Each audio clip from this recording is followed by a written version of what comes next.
Ngàyនេះខ្ញុំបានជាមួយនឹងប៉េងប៉ោះញ៉ាំសាច់ជ្រូកចៀនណារសជាតិគេជូរអែម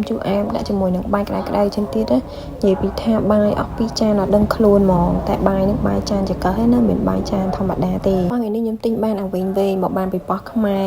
រៀងតប៉ែទៀតកាន់តែឆ្ងាញ់យើងចិត្តក្បាលវាបន្តិចហើយយកចុងស្លាបព្រាហ្នឹងឆ្កឹះបដូរកដាលហើយនឹងគ្រាប់វាចេញឲ្យអស់តមកយកវាទៅលាងទឹកឲ្យសម្រស់វាចេញឲ្យស្អាតហើយលើខ្ទឹមវិញយើងកាត់គល់ផ្សេងដាក់ស្លឹកផ្សេងមកគល់ហ្នឹងយើងទុក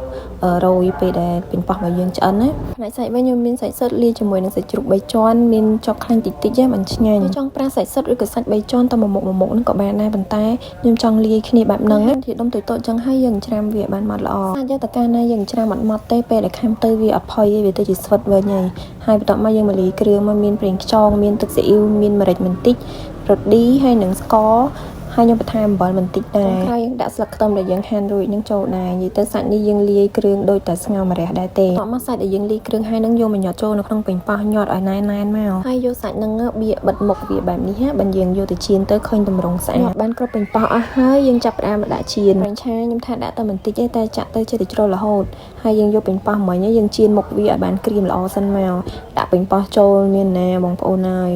រត់ឡើងអត់ចង់តន់ហ្មងដោយសារប៉េងប៉ោះនឹងវាមានជាតិទឹកទៅបើរត់កិច្ចខ្លាញ់ខ្ទៀតនឹងងាកមកប៉េងប៉ោះវិញមានណាឡើងប៊ីខ្លោចចេះស្នាងហើយប្រែតន់អត់អីទេជៀនវាបានក្រៀមហើយខ្ញុំចាប់ផ្ដើមចាក់ទឹកចូលដើម្បីរំងាស់វាប៉ុន្តែយើងកុំចាក់ច្រើនតែម្ដងយើងចាក់ម្ដងតិចហើយយើងគ្របវាក្នុងទឹកនឹងខ្ញុំខ្លាចសាបខ្ញុំបន្ថែមរ៉តឌីមកចាប់ដែរវាមានជាតិឡំប៉េងប៉ោះយើងឆ្អិនល្អហើយចុងក្រោយយើងរោយជាមួយនឹងគល់ខ្ទឹមបាយក្តៅមួយចានស្រូបជាមួយនឹងទឹកប៉េងប៉ោះខាប់ជូរអែមចេះទៀតណានិយាយពីថាឆ្ងាញ់ហ្មងបងប្អូនអើយបាយញ៉ាំម្ហូបដែលខ្លួនឯងចូលចិត្តហើយ